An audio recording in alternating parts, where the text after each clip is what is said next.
नमस्कार, मैं doctor BL धंदे, सहायक आचार्य हिंदी। प्रिय विद्यार्थियों, आज हम हिंदी साहित्य इतिहास में भक्ति काल में निर्गुण काव्य धारा में सूफी काव्य परंपरा में मलिक मोहम्मद जायसी की बात करेंगे। मलिक मोहम्मद जायसी का हिंदी साहित्य इतिहास में महत्वपूर्ण योगदान है। आज का वीडियो परीक्षा उपयोगी है। आप जिस परीक्षा की तैयारी कर रहे हैं, चाहे वो प्रतियोगिता परीक्षा है, चाहे अकादमिक स्तर की परीक्षाएं हैं, और आपके पाठ्यक्रम में मलिक मोहम्मद जायसी हैं, तो आप इस वीडियो को शुरू से अंत तक पूरा देखें, क्योंकि हम इसमें मलिक मोहम्मद जायसी के व्यक्तित्व और कृतित्व को स्पष्ट करेंगे।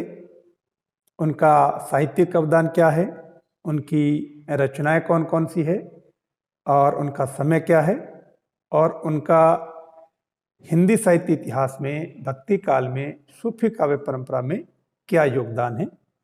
तो आप इस वीडियो को शुरू से अंत तक पूरा देखें। हम सीधे बात करते हैं मलिक मोहम्मद जायसी की। इससे पहले हमने सूफी काव्य परंपरा पर सामान्य चर्चा की थी, और सूफी काव्य परंपरा में मलिक मोहम्मद जायसी एक महत्वपूर्ण कवि के रूप में जाने जाते हैं। हिंदी साहित्य इतिहास में भक्ति काल को स्वर्ण युग या स्वर्ण काल कहते हैं। तो स्वर्ण काल कहने के पीछे कारण जो है, भक्ति काल के 4 आधार स्तंभ संत कबीर, मलिक मोहम्मद जायसी, गोस्वामी तुलसीदास और सूरदास माने जाते हैं। तो आज हम मलिक मोहम्मद जायसी को ले रहे हैं। मलिक मोहम्मद जायसी का जन्म 1464 ईस्वी में हुआ। उनकी मृत्यु 1542 ईस्वी में हुई। उनका जन्म जायस नगर में हुआ था, जो उत्तर प्रदेश में है, और उनके नाम से पहले जो मलिक शब्द लगता है वो उनके पूर्वजों की उपाधि थी। और उनके गुरु का नाम मुहीउद्दीन बताया जाता है। जॉर्ज ग्रियर्सन ने उनके गुरु का नाम शेख बुरहान मेहदी बताया है, और वही अपभ्रंश होकर के मुहीउद्दीन हुआ है। तो प्राय जो है उनके गुरु का नाम आता है तो सामान्य रूप से मुहीउद्दीन बताया जाता है, और जॉर्ज ग्रियर्सन ने शेख बुरहान मेहदी नाम लिया है। जायसी शेरशाह सूरी के समकालीन थे, और अमेठी राजघराने में उनका बहुत मान होता था। शेरशाह सूरी के संबंध में एक प्रसंग मिलता है। आचार्य शुक्ल अपने इतिहास में लिखते हैं कि एक बार शेरशाह सूरी जायसी की कुरूपता पर हंसे थे, क्योंकि जायसी दिखने में बड़े कुरूप थे, और जब उनकी कुरूपता पर शेरशाह सूरी हंसे तो जायसी ने कहा था, मोही का हंसेसी की कोह रही।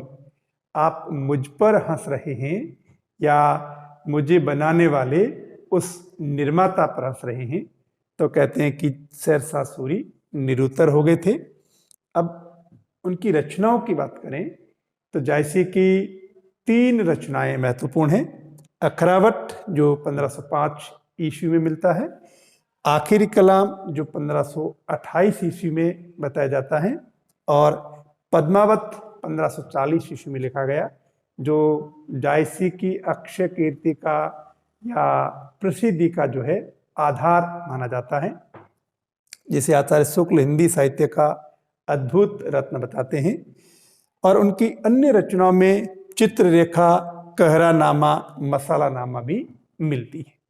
तो आज हम सबसे पहले अगर हम अखरावट की बात करें तो अखरावट 1505 ईस्वी में लिखा गया है, जिसमें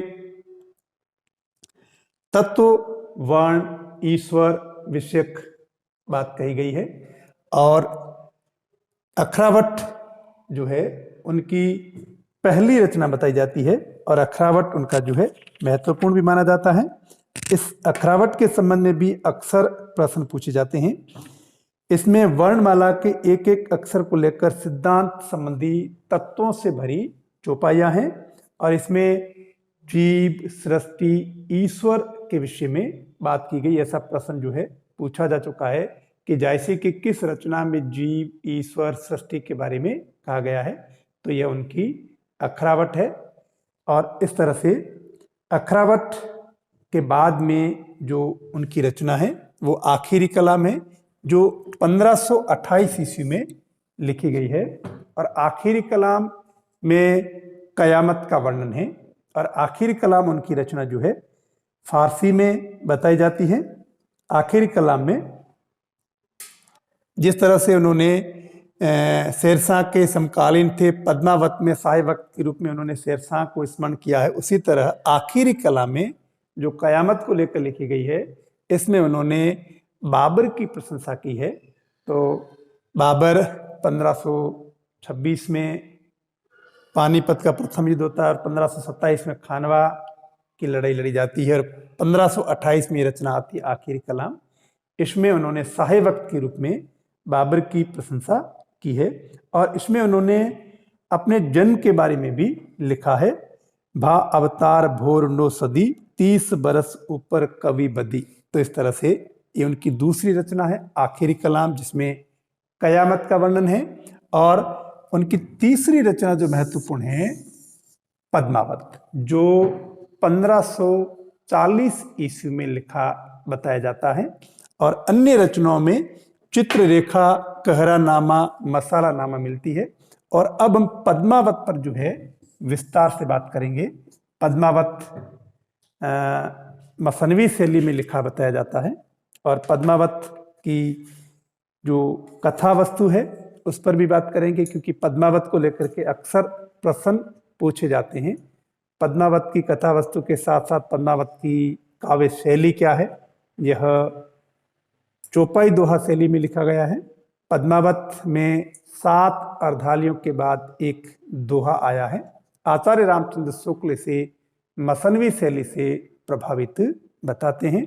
तो जायसी कृत पद्मावत जो ग्रंथ है, जो वासुदेव शरण अग्रवाल द्वारा संपादित है पद्मावत, वो 58 खंडों में है। उन 58 खंडों में 30वां खंड जो है वो नागमती वियोग खंड है। और पद्मावत में नागमती वियोग खंड अति महत्वपूर्ण माना जाता है, जिसमें 12 मासा वर्णन है।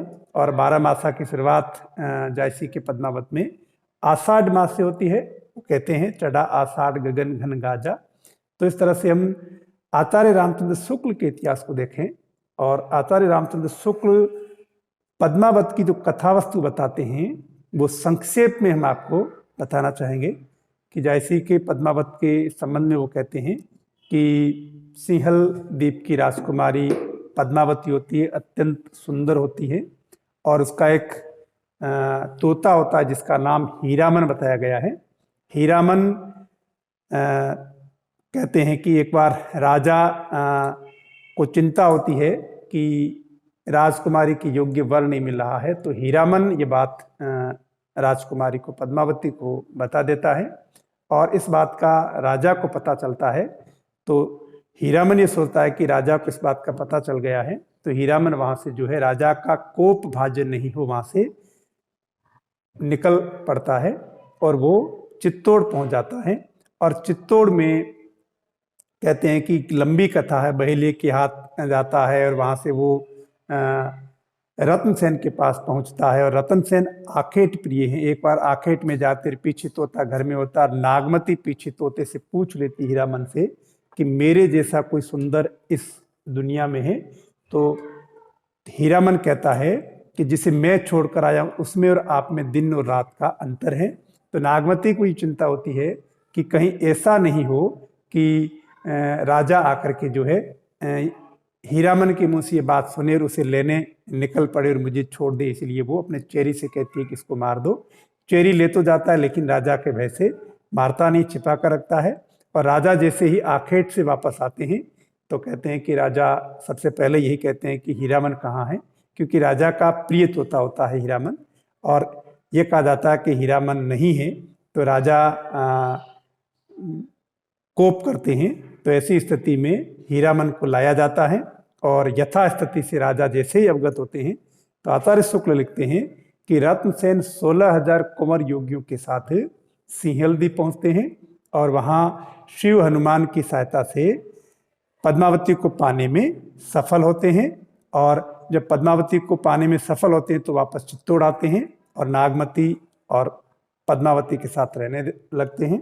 और कहते हैं कि रत्नसेन के पास एक राघव चेतन नाम का एक दूत होता है, उसको यक्षिणी सिद्धि प्राप्त होती है। वो प्रथमा को द्वितीया में बदल देता है यक्षिणी सिद्धि से, जिससे राजा के पास मंत्री शिकायत करते हैं और राजा उसे देश निकाला देते हैं। और वो पद्मावती का प्रिय होता है, इसलिए पद्मावती उसे कंगन देती है और वो राजा से बदला लेने की भावना से दिल्ली की ओर प्रस्थान करता है। दिल्ली में अलाउद्दीन खिलजी से राघव चेतन मिलता है और जब अलाउद्दीन खिलजी से मिलता है तो अलाउद्दीन संधि का प्रस्ताव भेजता है, लेकिन रत्नसेन इनकार कर देते हैं और फिर चित्तौड़ को घेरा जाता है और अंततोगत्वा छल करके रत्नसेन को दिल्ली ले जाया जाता है। और जब दिल्ली ले जाया जाता है तो पीछे पद्मावती गोरा बादल के सहयोग से रत्नसेन को छुड़ाने के लिए 700 पालकियों में युवकों को लेकर के, योगियों को लेकर के दिल्ली प्रस्थान करती है। और वहाँ कहते हैं कि पद्मावती यह संदेश भिजवाती है कि एक बार रत्नसेन से मिलेगी, उसके बाद में आपके हरम में आएगी। लेकिन होता यह है कि उसमें पालकी में जो है एक लुहार होता है। जैसे ही रत्नसेन के पास पालकी पहुंचती है और वो लुहार बेड़ियां तोड़ता है और कहते हैं कि बादल रत्नसेन को लेकर चित्तौड़ निकलता है और पीछे गोरा युद्ध करते हुए शहीद हो जाता है। तो इस तरह से जब रत्नसेन वहां जाता है तो कहते हैं कि वहां कुंभलनेर के राजा देवपाल और रत्नसेन के बीच में युद्ध होता है और दोनों मारे जाते हैं। और ऐसी स्थिति में जब दोनों मारे जाते हैं तो पद्मावती और नागमती दोनों जोहर करती है और ये जोहर इतिहास में बहुत प्रसिद्ध है। और जब अलाउद्दीन चित्तौड़ पहुंचता है तो अलाउद्दीन को कुछ भी हाथ नहीं लगता है, सिर्फ राख ही हाथ लगती है। तो इस तरह से ये एक कथा वस्तु है जिसमें आचार्य रामचंद्र शुक्ल कहते हैं कि इसका पूर्वार्ध एकदम काल्पनिक है और जो उत्तरार्ध है वो ऐतिहासिक है। तो इस तरह से आचार्य रामचंद्र शुक्ल ने कहा है कि इसका पूर्वार्ध काल्पनिक है जिसमें प्रेम का वर्णन किया गया है, लेकिन उत्तरार्ध जो है वो ऐतिहासिक है और लोक पक्ष की इसमें प्रधानता है। तो इस तरह से जायसी के पद्मावत की कथा वस्तु है। विषय शैली की हमने पहले ही बात की, आचार्य शुक्ल कहते हैं कि मसनवी शैली में लिखा गया है और चौपाई दोहा छंद में लिखा गया है। 7 अर्धालियों के बाद एक दोहा आया है। अब हम बात करेंगे कि जायसी के पद्मावत और जायसी के काव्य को लेकर आलोचकों की क्या क्या टिप्पणियां हैं। तो इस पे हम बात करते हैं आलोचकों ने क्या क्या कहा है। जायसी के पद्मावत में जो संयोग पक्ष में षट ऋतु वर्णन है और वियोग पक्ष में 12 मासा वर्णन है, वो अति महत्वपूर्ण है। और 12 मासा में जैसा आपको बताया अलग अलग रचनाओं में अलग अलग 12 मासा की शुरुआत है, लेकिन जायसी के पद्मावत में 12 मासा की शुरुआत आषाढ़ मास से हुई है। जायसी कहते हैं चढ़ा आषाढ़ गगन घन गाजा, इस तरह से शुरुआत करते हैं। और जायसी की जो भाषा है पद्मावत की वो ठेठ अवधि भाषा है। अगर हम तुलसीदास की बात करते हैं तो तुलसीदास की भाषा परिष्कृत अवधि है, लेकिन जायसी की भाषा जो है वो ठेठ अवधि भाषा है। और जायसी के पद्मावत को रूपक काव्य भी कहते हैं। प्रत्येक योजना इसमें है वो महत्वपूर्ण है। जैसा आपको बताया कि इसका पूर्वार्ध काल्पनिक है जिसमें एकांत प्रेम की बात की गई है और उत्तरार्ध है वो ऐतिहासिक है जिसमें लोक पक्ष की बात की गई है। अगर हम जायसी के पद्मावत में प्रतीकों को देखें तो प्रतीकों को लेकर के एक प्रश्न जो है अक्सर पूछा जाता है। देखिए उन्होंने पद्मावत के अंत में क्या लिखा है।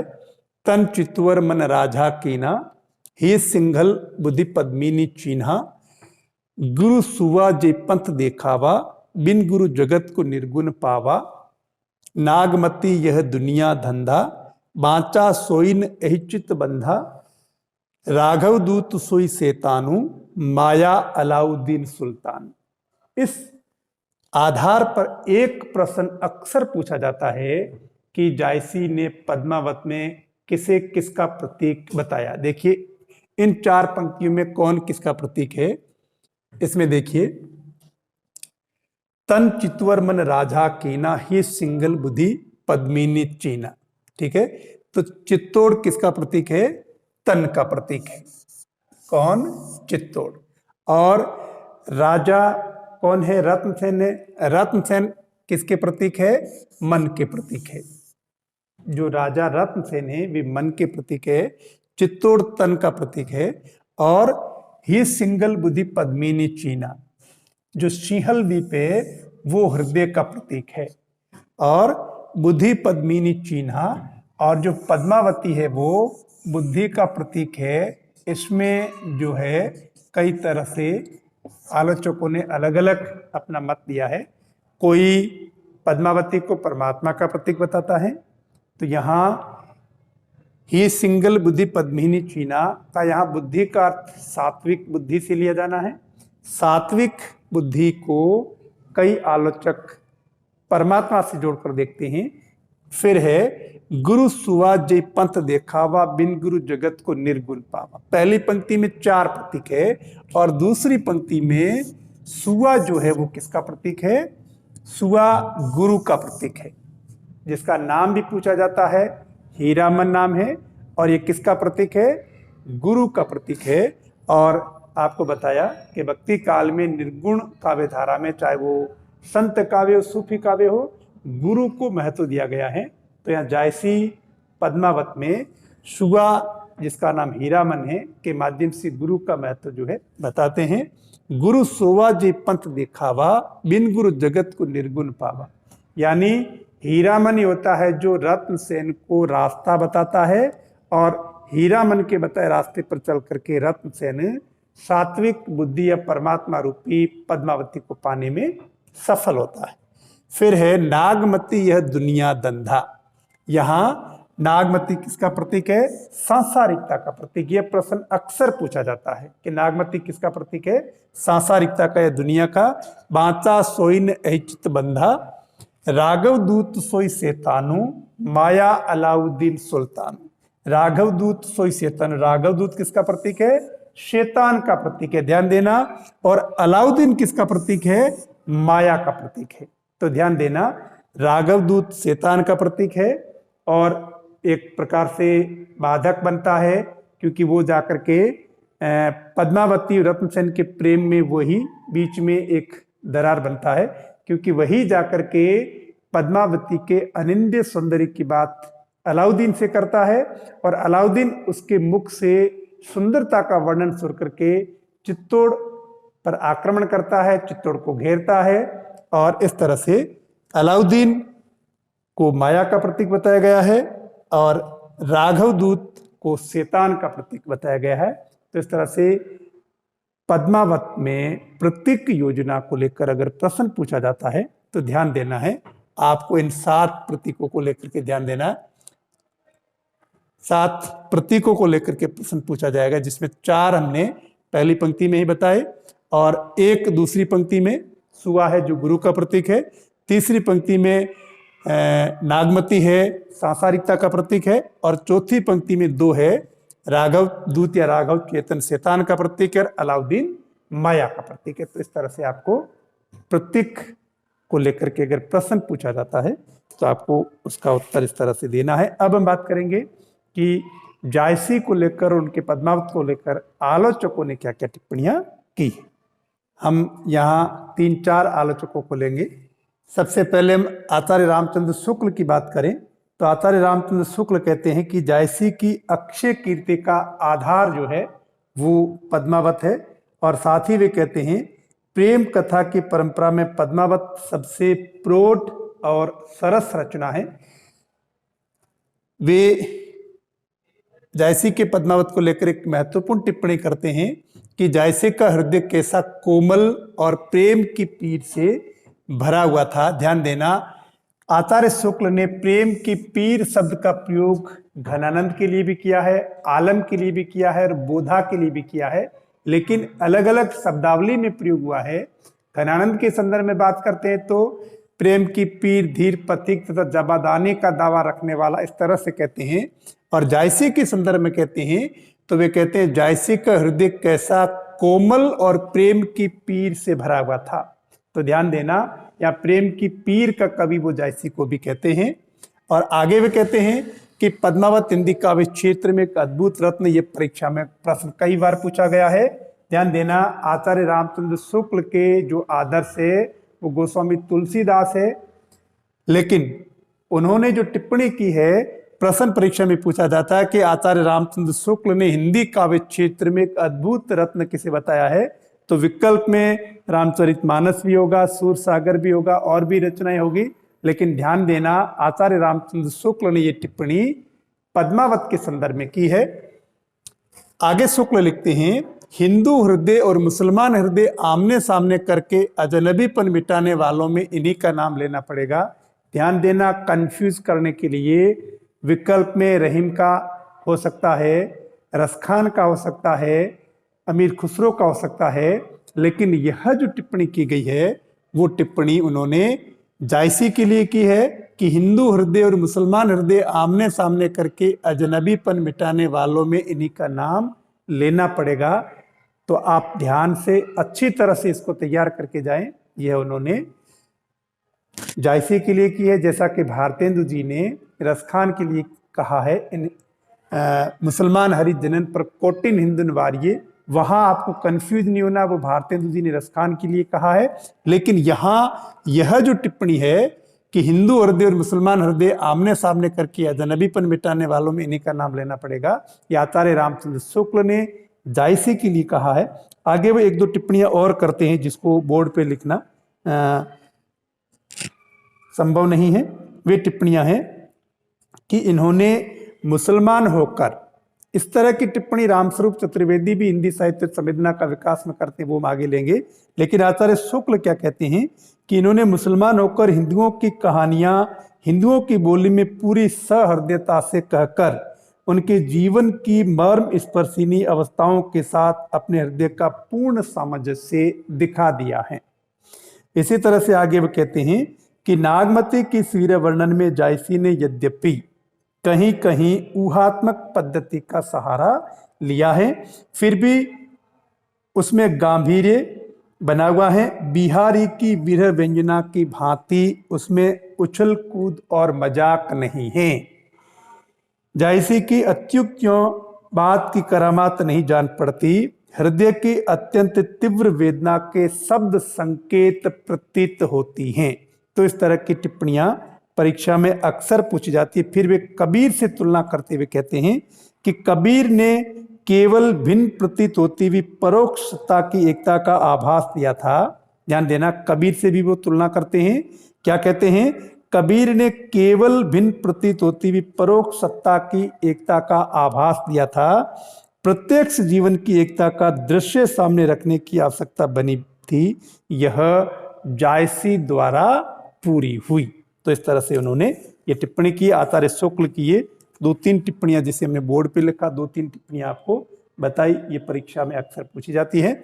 अगर हम आचार्य हजारी प्रसाद द्विवेदी की बात करें तो वे कहते हैं कि रत्नसेन प्रेमी का आदर्श है और नागमती पतिव्रता का, किंतु जीवन की बहुमुखी परिस्थितियों के पड़ने पर इनका कौन सा रूप निखरेगा यह स्पष्ट नहीं हो सका, सर्वत्र एक सामान्यकरण का प्रयास है। तो इस तरह की टिप्पणी आचार्य द्विवेदी कहते हैं रत्नसेन प्रेमी का आदर्श है और नागमती पतिव्रता का। ध्यान देना, आचार्य शुक्ल सूफी काव्य को विदेशी धरती का बताते हैं, जबकि आचार्य हजारी प्रसाद द्विवेदी भारतीय परंपरा से उसे कहीं न कहीं जोड़ते हैं। इस तरह की टिप्पणी डॉक्टर बच्चन सिंह भी करते हैं। देखिए बच्चन सिंह क्या कहते हैं, पद्मावती के प्रति रत्नसेन का प्रेम साधनात्मक है। पद्मावती के प्रति रत्नसेन का प्रेम साधनात्मक है, यानी वे किस तरह से वो सिंहलदी पहुंचते हैं और वहां पद्मावती को पाने में सफल होते हैं। तो नागमती का प्रेम रत्नसेन के प्रति गारस्थिक है, यानी गृहस्थी वाला प्रेम है, जो भारतीय जीवन मूल्यों में है वो प्रेम है। अतः मसनवी परंपरा का भारतीय परंपरा से मेल है। ये कौन कहता है? हिंदी साहित्य का दूसरा इतिहास में डॉक्टर बच्चन सिंह कहते हैं, डॉक्टर बच्चन सिंह आगे और भी टिप्पणियां करते हैं। बच्चन सिंह कहते हैं कि जायसी ने पद्मावत में जनपदीय रस उड़ेल दिया है, यानी उन्होंने लोक भाषा में अपनी बात कही है। आगे बच्चन सिंह कहते हैं, जीवन के विरुद्ध मृत्यु और मृत्यु के बीच जीवन के संघर्ष का नाम है पद्मावत। इस तरह की टिप्पणी भी पूछी जा सकती है।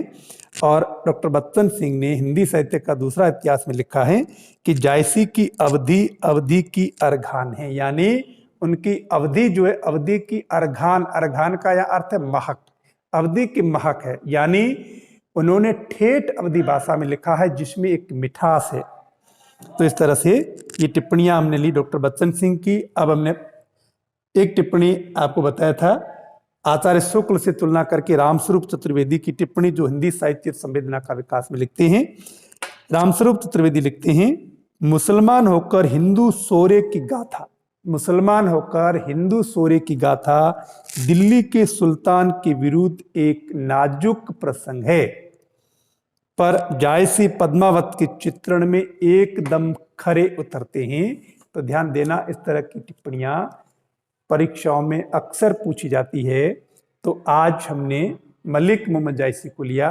मलिक मोहम्मद जायसी को लेकर के उनके समय को लेकर प्रश्न पूछा जा सकता है, उनकी रचनाओं को लेकर के हमने बात की, अखरावट, आखिरी कलाम और पद्मावत की, और उनकी अन्य 2-3 रचनाएं मसाला नामा, कहरा नामा, उनकी भी बात की। और जायसी के पद्मावत को लेकर के विशेष रूप से पूछा जा सकता है कि किस भाषा में लिखा गया, ठेठ अवधि भाषा में लिखा गया है, शैली क्या है, चौपाई दोहा शैली में 7 अर्धालियों के बाद एक दोहा आया है। आचार्य शुक्ल ने मसनवी शैली से प्रभावित माना है। और फिर जायसी के पद्मावत की कथा वस्तु को लिया हमने, उसमें वासुदेव शरण अग्रवाल द्वारा संपादित पद्मावत में कुल 58 खंड है, 58 अध्याय है, और उनमें 30वां खंड जो है नागमती वियोग खंड अति महत्वपूर्ण माना गया है। और जायसी कृत पद्मावत का पूर्वार्ध काल्पनिक है, जिसमें एकांत प्रेम है, और उत्तरार्ध ऐतिहासिक है, जिसमें लोक पक्ष की प्रधानता है। और फिर हमने आलोचकों की टिप्पणियां ली। इस तरह से आप मलिक मोहम्मद जायसी और उनकी पद्मावत रचना को लेकर के आप परीक्षा के दृष्टिकोण से अपना टॉपिक तैयार करें। आज की कक्षा अगर आपको अच्छी लगी हो तो आप इसे लाइक करें और शेयर भी करें, ताकि तैयारी करने वालों तक मैसेज जाए। और आप हमारे YouTube channel doctor BL Dhande Hindi से पहली बार जुड़े हैं तो उसे सब्सक्राइब जरूर करें, क्योंकि आप सब्सक्राइब करेंगे, आपका फीडबैक मिलेगा तो ही हम आगे जो है कक्षाएं जारी रख पाएंगे। और अगली एक नई कक्षा के साथ हम बहुत जल्द मिलेंगे। धन्यवाद।